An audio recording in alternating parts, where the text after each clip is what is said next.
বন্ধুরা দেখেন, এখানে কিন্তু একটি জঙ্গলের ভিতরে বিশাল বড় একটি সাপ, আর সেই সাপটা যেন ঘুমানোর ভাং ধরে আছে।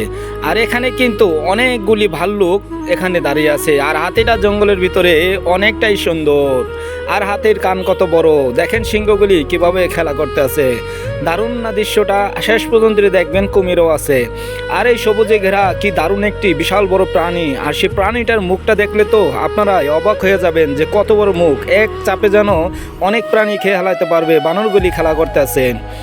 আপনারা যদি দেখেন এই ভাল্লুকটা কিন্তু দৌড়াইতেছে, কিসের জন্য দৌড়াইতেছে, একটি মাছ দেখছে, আর সেই মাছটাই যেন খাওয়ার জন্য ধরার জন্য চেষ্টা করতেছে। অবশেষে সেই মাছটাই ধরে নিল, আর সেই মাছটাকে ধরে সেই মাছটাকে খাবে, কারণ প্রচণ্ড ক্ষুধা লেগেছে, তাই তো অনেক অপেক্ষা করতেছে ভাল্লুকটি। আর সেই ভাল্লুকটি কিন্তু খাবারের জন্য কিন্তু অনেকটাই চেষ্টা করেছে। আপনি দেখতে পারতেছেন যে এখানে কিছু হাঁসের ছানা, বড় হাঁসগুলি গেছে, একটি হাঁসের ছানা কিন্তু উল্টায় পড়ে গেছে, আর সবগুলি চলে গেল।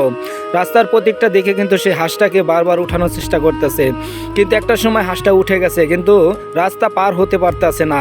আর তারপরে যেন সেই হাঁসটাকে হাতের মুঠে নিয়ে কিন্তু তারপরে পার করে দেবে।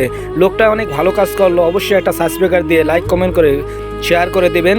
এখানে একটি তাল গাছে কিন্তু মৌমাছির বাসা বেঁধেছে, আর যেন সেখানে মধুর চাক জমা হয়েছে। সেই চাকটাকে তাজা করে কিভাবে কাটবেন, কাটার পরে কিন্তু সেটা বাজারে বিক্রি করবে। আর আপনারা খাঁটি মধু পাইলে কিন্তু এভাবে সচক্ষে দেখে কিনে খাবেন, তাহলে শরীর সুস্থ থাকবে, আপনারা অনেক আনন্দ পাবেন, মজা পাবেন, কারণ তাজা আর মধু খেলে কিন্তু অনেক ভালো লাগে। আর এখানে কিন্তু একটি বানর, আর সেই বানরটাই কিন্তু খেলা করতেছে কুমির সাথে, কিন্তু কুমির কিন্তু খেলা করতে চায় না, বানরটাকে কামড় দিছে।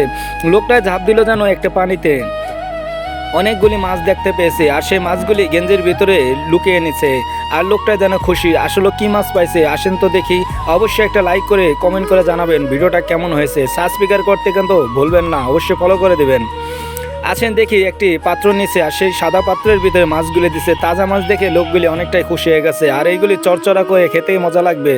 আর যেন কুকুরকে 2টা প্লেট দিছে, কুকুরটি একটু মুখে নিয়ে ভাং ধরছে, আর ওই কুকুরটা চিন্তা করলো আমি খাবো না, কারণ খালে আমিও হয়তো কিছু একটা হয়ে যাবে। আর সে আল্লাহ তাআলা সৃষ্টির অসীম কুদরত দেখুন। একটি ড্রাগন ফল কিভাবে পচে গলে গাছ থেকে পড়ে যে কিন্তু ফেটে গেল, আর ফেটে মাটির সাথে গলে মিশে যাবে, আর সেখান থেকেই কিন্তু বীজটা রয়ে গেল, আর সেই বীজের থেকে কিন্তু গর্তের ভিতরে পানি পড়ে কিন্তু সেখান থেকে আবার গাছ সৃষ্টি হবে। গাছটা কিভাবে সুন্দর করে দেখেন তৈরি হলো, আর সেই গাছটা তৈরি হওয়ার পরে আবার সেখান থেকে ফল হবে। এটাই হলো আল্লাহ তাআলার কুদরত। ভিডিওটা ভালো লাগলে শেয়ার করে দিবেন। একটু কিন্তু একটি বিড়াল, আর সেই বিড়ালটা যেন একটি কলা গাছের উপরে দাঁড়িয়ে আছে, আসতে পারতেছে না পানির কারণে। বিড়ালটা ছোট, হাঁসটা দেখে যেন বিড়ালটাকে জন্য মায়া লেগেছে। হাঁসটা আস্তে আস্তে পানিতে ভেসে গেল, আর সেই বিড়ালটা হাঁসের উপরে উঠে তারপরে পানিতে নিয়ে গেল। বন্ধু যদি বিপদে পড়ে তাহলে বন্ধু এগিয়ে আসবে, এটাই স্বাভাবিক। হাঁসটা যেন বিড়ালের বাচ্চাটাকে নিয়ে এসে পাড়ে দিল, আর সেই বিড়ালটা অনেকটাই খুশি হবে।